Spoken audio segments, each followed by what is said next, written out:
Encantados se encuentran en esta segunda parte de la sesión de hoy, viernes 16 de febrero de 2024, dentro de esta maestría en Derecho Procesal Penal de la Universidad de Margarita, Unimar. Quien les habla es el profesor Ángel Serpa Aponte, en esta asignatura que nos estamos viendo, recursos en el proceso penal en Venezuela. Clases estas que la pueden encontrar en mi canal YouTube,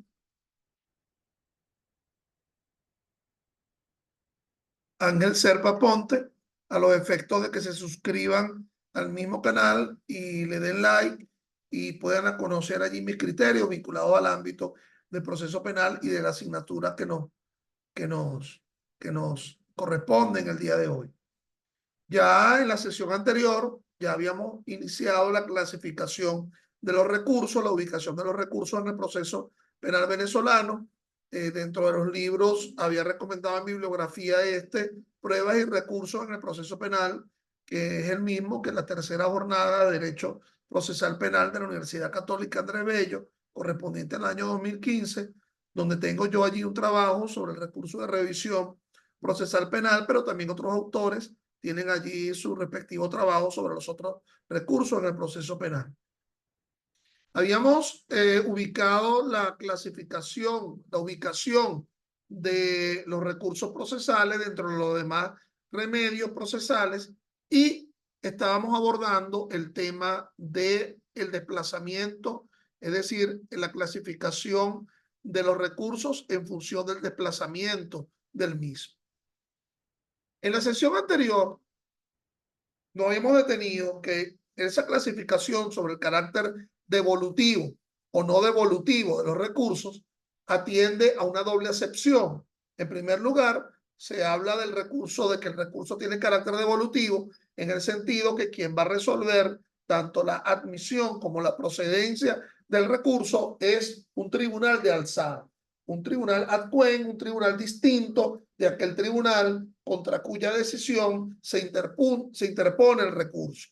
Ese sería el tribunal acuo, el tribunal contra cuya decisión se interpone el recurso. Por ejemplo, si se quiere interponer el recurso de apelación de auto contra el auto descrito en el artículo 240 del Código Orgánico Procesal Penal, el auto de privativa de libertad, bueno, se interpone el recurso ante el propio tribunal que dictó la privativa, pero en el mismo se escribe que está dirigido para ser conocido por la Corte de Apelaciones. Ese tribunal, ese tribunal de primera instancia, tiene diferentes funciones con respecto al recurso. En primer lugar, les decía yo que tiene la función receptora o receptiva del recurso, tendrá que recibirlo, y de allí también se le genera la función tramitante del recurso. Esa función tramitante del recurso se divide a su vez entre la función emplazadora, tendrá que emplazar a la parte que sí le satisface la decisión, la parte que estaría contraria al recurso, para que conteste dicho recurso, pero también tendría la función remisora, porque ese tribunal acuo que ha tramitado el recurso tendrá que remitir el recurso más las actuaciones que estén, si son meritorios, esa remisión de alguna de las actuaciones que estén vinculadas al recurso a el Tribunal Superior, en este caso la Corte de Apelaciones, a los fines de que la Corte de Apelaciones decida la admisión y posteriormente la procedencia o improcedencia del recurso. En la casi generalidad de los casos, el asunto va así. Primero, hay una decisión de admisión. La admisión conduce a que una admisión al trámite, es decir, que se deriva que existe una legitimatio ad processum, pero luego se tiene que verificar que existe una legitimatio ad causam, es decir, que debe realmente concederse lo pretendido en el recurso, y que generalmente en el proceso penal venezolano esa decisión de procedencia o de improcedencia es con posterioridad de una audiencia. Entonces, decisión de admisión, audiencia, y a la finalización de la audiencia se decide la procedencia o la improcedencia del recurso. Pero hablemos de las otras clasificaciones de dicho recurso. Además del carácter devolutivo o no, también se habla del efecto suspensivo, es decir, el efecto suspensivo o no suspensivo del recurso. Cuando se habla del efecto suspensivo es que la interposición en tiempo y forma impide la ejecución de la impugnada. Cuando se interpone el recurso y ese recurso tiene un efecto suspensivo, la ley le describe un efecto suspensivo, la ejecutoriedad o la ejecutividad de la decisión que ha sido dictada por el tribunal aquo, se va a suspender hasta que se resuelva dicho recurso. Si no tiene efecto suspensivo, no se suspenden los efectos de la recurrida. Es decir, la simple interposición del recurso no amaina la ejecutabilidad o la ejecutoriedad de dicho recurso. Entonces, cuando se habla de ambos efectos, dice este recurso es ambos efectos, es que tiene los dos efectos, es decir, tanto el efecto devolutivo como el efecto suspensivo. Significa que a ambos efectos significa que la alzada va a decidir la admisión y la procedencia del recurso, pero al mismo tiempo la interposición del recurso impide, detiene la ejecución de la decisión que está siendo recurrida. ¿Ok? Entonces, fíjense, cuando se habla de que es a un solo efecto, significa que solo se hará el efecto devolutivo. Es decir, que la alzada va a conocer el recurso sin que se dé el efecto suspensivo. Un buen ejemplo de ello es lo que establece la parte infine del artículo 180 del Código Orgánico Procesal Penal. Lo invito a que lo vean, a que lo lean ahorita. Busquen la parte final del artículo 180. ¿Qué dice el artículo 180 del Código Orgánico? Que cualquiera de las partes puede solicitar la nulidad de un acto procesal, un acto decisorio o un acto de investigación, un acto de actuación fiscal. Si el tribunal niega la nulidad, si el tribunal niega la nulidad, esa negativa de la nulidad es apelable, pero dice el propio 180 en su parte final, es a un solo efecto. Es decir, es apelable solamente a efecto devolutivo, al efecto de que la Corte de Apelaciones va a decidir sobre la procedencia o la improcedencia de la negativa a anular. Pero no quiere decir que la negativa a anular hace que se suspenda la decisión que estábamos cuestionando a través de la solicitud de la nulidad. Es decir, la decisión sigue con plena ejecutividad, con plena ejecutoriedad, aun cuando se haya interpuesto el recurso. Entonces, ese es un buen ejemplo del llamado efecto devolutivo, exclusivamente porque se da a un solo efecto. Vamos a repetir. De acuerdo a que el tribunal, ¿a qué tribunal va a conocer el recurso? Hablaríamos de recursos de efecto devolutivo y de efecto no devolutivo. Efecto devolutivo, la alzada, el adcuen, es quien va a conocer la admisión y la procedencia del recurso. Si es no devolutivo, significa que el propio tribunal que dictó la decisión es el quien va a decidir sobre la admisión y sobre la procedencia del recurso. Verbigracia, por ejemplo, el recurso de revocación descrito en los artículos 436, 437 y 438. Y el otro efecto es el llamado efecto suspensivo. Ojo, no confundir con el llamado efecto suspensivo del artículo 374 del Código Orgánico Procesal Penal, que es el llamado efecto suspensivo de la libertad si dentro del procedimiento abreviado porque el fiscal solicitó la calificación de flagrancia de el origen de la causa, el tribunal decidió no dictar la privativa de libertad solicitada por el fiscal. Y entonces, si el fiscal apela en ese momento, esa apelación está concediéndole un efecto, fíjate, un efecto suspensivo. Está a ambos efectos. Está concediendo el efecto devolutivo, porque es una alzada que lo va a conocer, que sería la Corte de Apelaciones, más está concediendo el efecto suspensivo, porque la decisión de dejar en libertad al procesado se suspende por la interposición de un recurso. Es decir, sería la regla y no sería la excepción, porque lo normal sería que toda interposición de un recurso conduzca a un efecto suspensivo, a menos que la norma lo señale expresamente. Fíjate que una norma que lo señala expresamente es el propio artículo 240 del Código Orgánico, que indica que la interposición del recurso de apelación de autos frente a la privativa de la libertad no suspende la privación de libertad que ha sido decretada por el Tribunal de Control en la audiencia de imputación, el artículo 240 del Código Orgánico Procesal Penal. Entonces,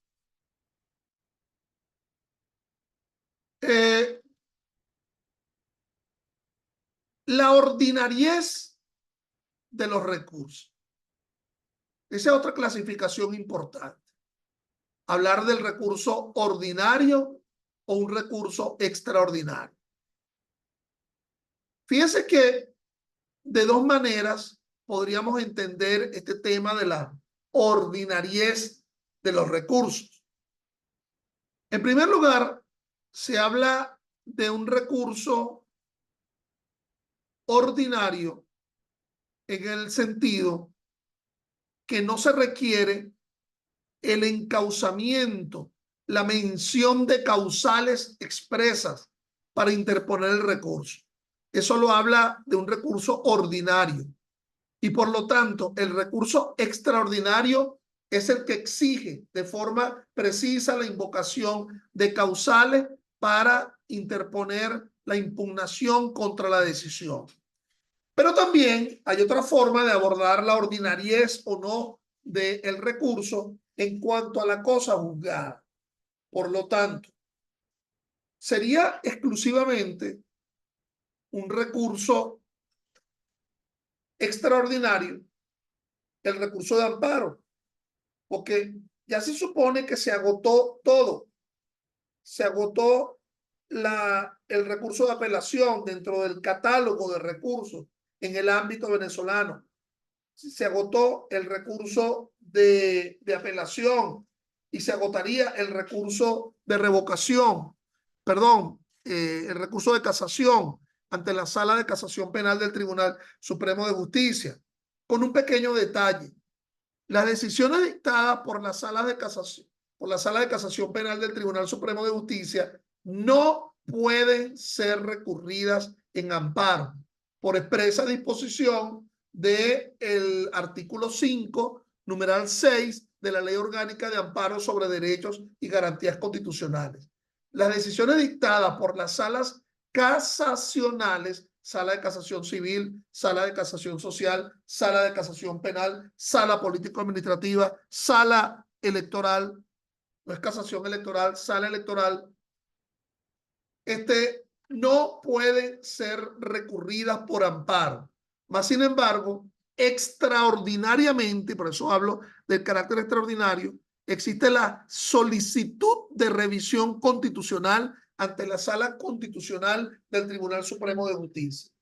Fíjense que esa solicitud de revisión constitucional, entre otros muchos fallos, la famosa sentencia Corpoturismo del año 01, indica que esta solicitud es de carácter especialísima, extraordinaria, que jamás puede concebirse como un recurso. Es decir, que no le puedes añadir a los recursos procesales penales, además del recurso de revocación, del recurso de apelación de auto, del recurso de apelación de sentencia, del recurso de casación y del recurso de revisión procesal penal, no le puedes añadir la solicitud de revisión constitucional como un recurso. Es un medio francamente extraordinario, pero que permite ese remedio procesal cuestionar las decisiones dictadas por alguna de las salas casacionales.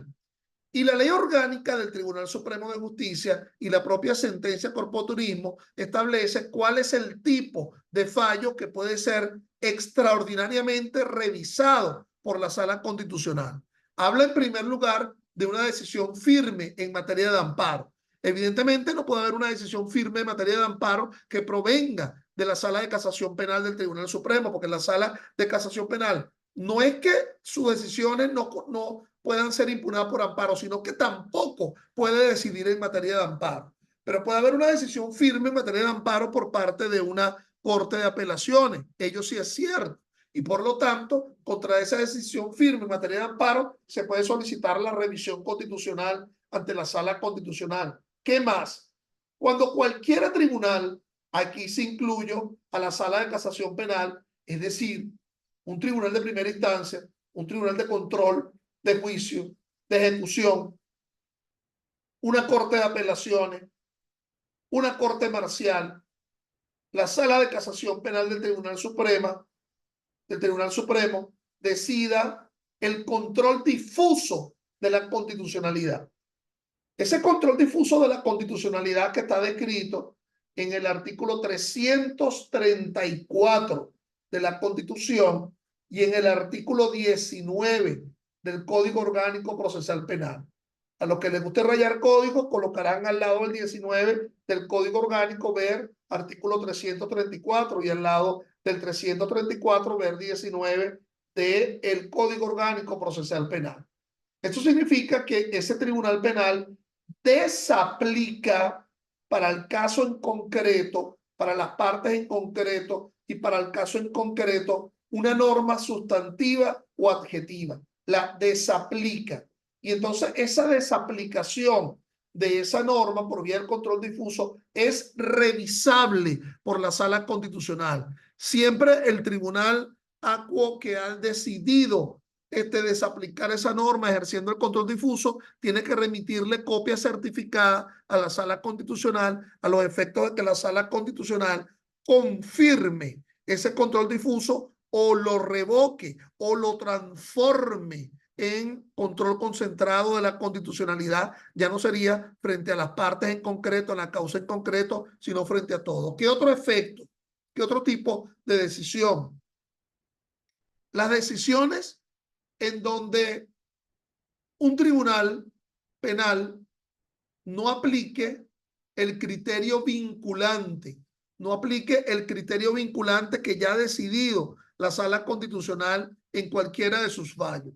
Entonces, ante esta circunstancia, también se puede solicitar la revisión constitucional, que de nuevo no es un recurso, es una solicitud de carácter extraordinaria. Faltaría un cuarto tipo de decisión, aquella en donde se aplique una interpretación grotesca de la constitucionalidad. Cuando ese tribunal penal haga una interpretación grotesca de la Constitución, allí es probable, es posible que se solicite la revisión constitucional ante la Sala Constitucional del Tribunal Supremo de Justicia. Entonces, estamos abordando el tema de la clasificación de los recursos y hemos dicho que esta clasificación aborda la idea del carácter ordinario o extraordinario. Así, bajo esta acepción, el carácter ordinario de un recurso es que no requiera un encauzamiento, no requiera unas causas.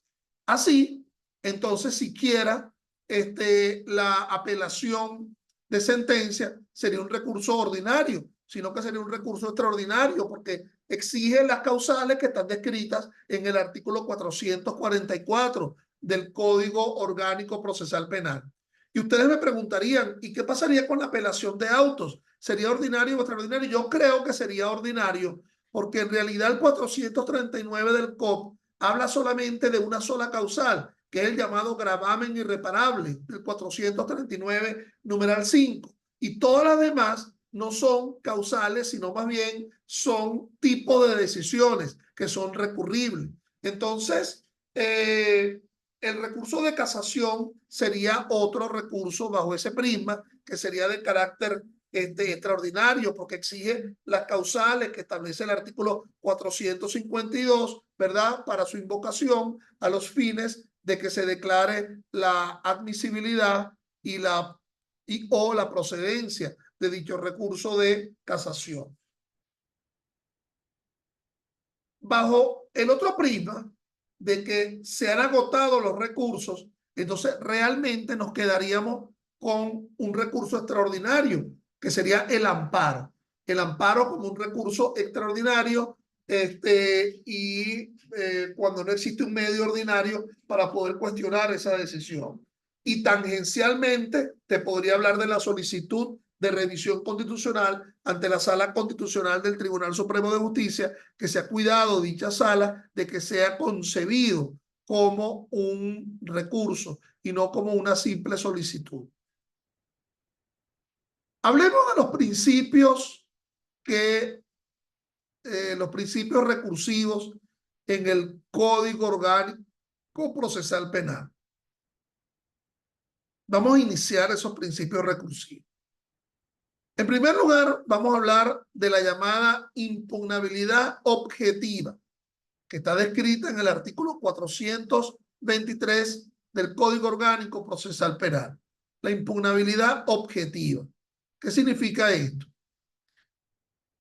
Significa que por cada tipo de decisión nos vamos a encontrar un solo tipo de recurso.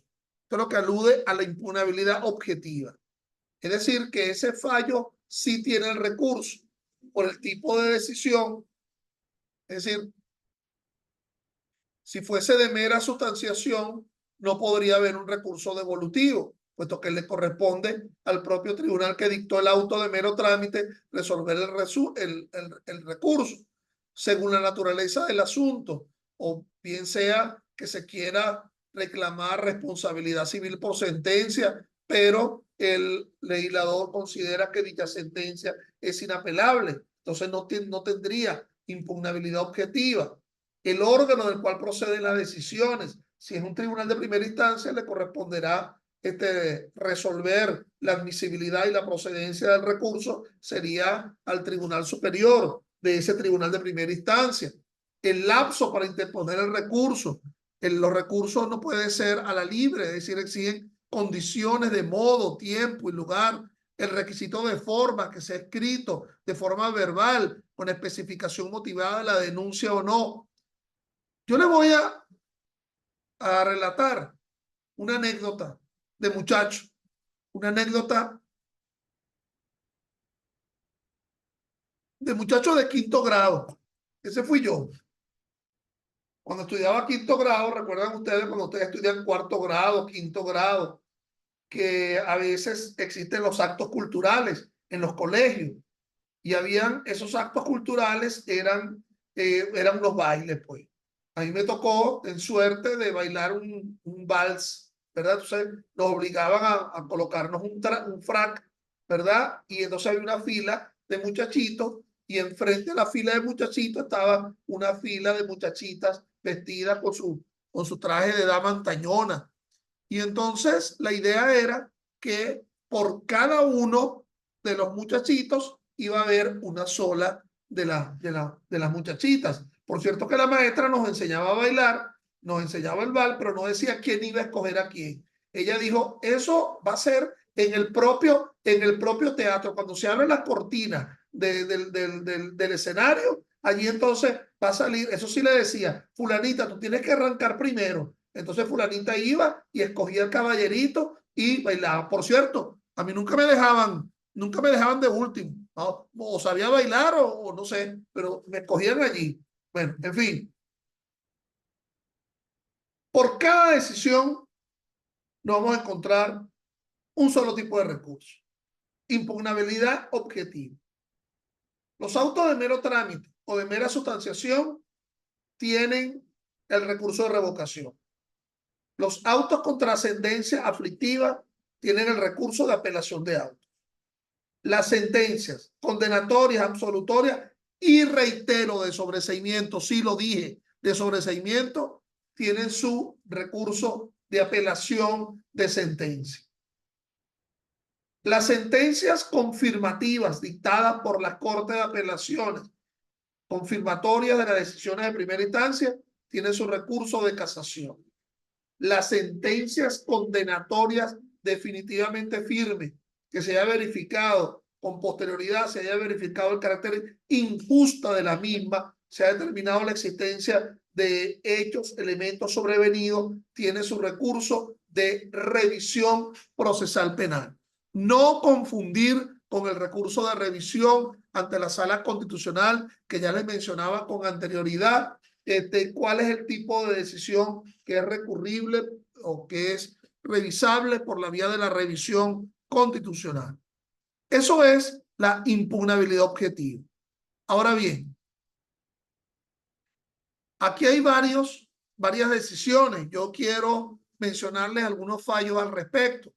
Por ejemplo, esta sentencia, el caso Pedro Uzcategui, del 8 de agosto del año 05, nos dice: las decisiones judiciales serán recurribles solo por los medios y en los casos expresamente establecidos. De la referida norma se evidencia que el derecho a recurrir de las decisiones judiciales no debe ser entendido como el derecho a ejercer el recurso que resulte más aconsejable o conveniente, sino aquel que el ordenamiento jurídico vigente haya establecido para el caso concreto. Es decir, que nos vamos a encontrar con un elenco de recursos, así como quien tiene una tabla y entonces coloca al lado decisión recurrible, por qué tipo de decisión, entonces, por qué tipo de recurso. Frente a cada recurso hay un solo tipo de decisión. Otro caso interesante, tempranero de la Sala de Casación Penal, es la del 10 de julio del año 01, caso Eduardo Steigerbold, donde se dice: nuestro Código Orgánico Procesal Penal señala taxativamente los recursos existentes en dicho texto legal. Tales recursos son recursos de revocación, recursos de apelación, recursos de casación y recursos de revisión. De la enumeración anterior se desprende que el recurso de nulidad que pretende ejercer la parte querellante como tal es inexistente.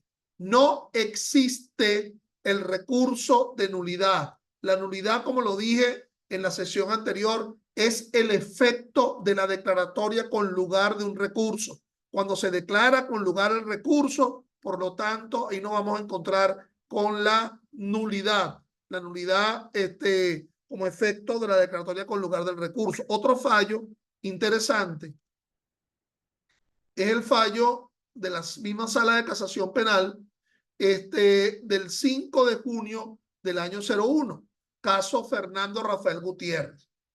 Nos dice: para la admisión y fundamentación del recurso de apelación deben observarse los siguientes requisitos: interponerse contra una sentencia definitiva dictada en el juicio oral. Por cierto, ese juicio oral también puede dictarse una sentencia de sobreseimiento. B, ante el tribunal que dictó la sentencia, lo que les mencionaba, la función receptiva, receptora, tramitante, emplazante y consignante que tiene el tribunal acuo de las decisiones que dictadas por él sean recurridas. C, dentro del lapso establecido, el cumplimiento del lapso para los recursos, porque si no, evidentemente nos encontramos con un problema de extemporaneidad. Por cierto, que tan mala es la extemporaneidad tempranera, extemporaneidad por anticipación, que la extemporaneidad por dilación. Hay que esperar la publicación del fallo. D, con fundamento en los motivos establecidos en la ley. Claro, porque en este caso sería un recurso extraordinario en el sentido que las causales para apelación de sentencia están descritas en el artículo 444. Y E, mediante escrito fundado expresando concreta y separadamente cada motivo de impugnación y la solución que se pretende. De nuevo, motivo de impugnación y la solución que se pretende. Hay una especie de sentencia deformalizadora de la Sala Constitucional que es la sentencia 2299 del 21 de agosto del año 03. Yo se la voy a leer. La apelación está dirigida a facilitar una nueva oportunidad de control de la actividad de las partes, en tanto que la casación se dirige al control jurídico de la actividad de los jueces. En uno y otro es necesario, como uno de los presupuestos para su admisión, que la decisión haya causado un gravamen a quien lo interpone. El gravamen, estimados míos, el gravamen está presente en cada uno de los recursos. Gravamen decisorio. Es un gravamen que proviene del tribunal que dictó la decisión y contra cuyo fallo se está interponiendo el recurso. Sigo con el fallo. La apelación está relacionada con el principio del doble grado de jurisdicción, el cual supone que la decisión sucesiva de la controversia en dos instancias tiene mayor probabilidad de ser justa. Lo que el viejo derecho romano hablaba de quanto appellatum, quanto devolutum, desatar los nudos presentes en los fallos. Entonces, por eso se busca la apelación, que es un recurso de muy vieja data, inclusive pretérito anterior al recurso de casación. El recurso de casación fue surgiendo a partir del Código Civil Napoleónico, comienzo del siglo XIX, como un mecanismo de cuestionar la inatención al órgano legislativo por parte del órgano judicial. Una especie de llamado de atención al órgano judicial por no seguir la ratio legis del órgano legislativo. Entonces, de allí surge el recurso de casación, pero evidentemente el recurso de apelación es anterior, desde el viejo derecho romano, cuestionar lo que decidían los cuestores y los pretores. El perjuicio o gravamen, sigue diciendo el fallo, es lo que mide el interés que se requiere como presupuesto esencial para apelar, el cual debe ser actual y no eventual. De allí el rechazo de toda apelación contra resoluciones que no puede causar agravio. Entonces, aquí esto implicaría otra impugnabilidad, que sería la impugnabilidad subjetiva, pero ya ello hablaremos el próximo viernes, de la llamada impugnabilidad subjetiva. Yo prefiero concentrarme ahora en la impugnabilidad objetiva, en el sentido de que frente a esa decisión hay un recurso. Por favor, no vayamos a confundir la impugnabilidad objetiva con aquel instituto de la doctrina del derecho penal que se denomina la imputación objetiva. Son dos cosas absolutamente distintas. La imputación objetiva es para verificar la existencia o no del injusto en cuanto a la culpabilidad y el dominio del riesgo y el desvalor de la acción con respecto al resultado. Es decir, es un instituto del derecho sustantivo material, más el tema de la impugnabilidad objetiva atiende exclusivamente al recurso. Sigamos con el fallo. La disposición expresa de la inapelabilidad de aquellas decisiones, aun cuando causen gravamen a juicio de la sala, implica la adopción por parte de los jueces de un criterio muy restrictivo al respecto y considerar que en este caso autos no recurribles se permite la apelabilidad pese a la excepción, ya que en dichos casos la falta del recurso puede afectar la garantía del debido proceso, concretamente el derecho a la defensa. Es decir, que la sala constitucional permite en determinados casos la apelabilidad a pesar de la propia disposición que la niega, y esto sería evidentemente adoptando el control difuso de la constitucionalidad, no hay otra, atendiendo al carácter del gravamen que se le está causando a no permitirse el recurso. En tal sentido, quiere la sala exhortar a los jueces de la jurisdicción penal a que, con fundamento en la Constitución, en la jurisprudencia vinculante dictada por esta sala según la materia ventilada y en argumentos razonables, examinen la procedencia de la apelación en aquellos casos donde expresamente el texto adjetivo penal haya establecido su no impugnación. Es decir, que no se queden solamente en la no impugnación por razones formales. Bueno, dicho esto, yo voy a concluir la grabación de la sesión de hoy. Nos está faltando, son apenas las 9:40, pero porque pienso dejar estos 3 minutos para que si alguno de ustedes tiene alguna pregunta, para contestarla. Entonces, detengo la grabación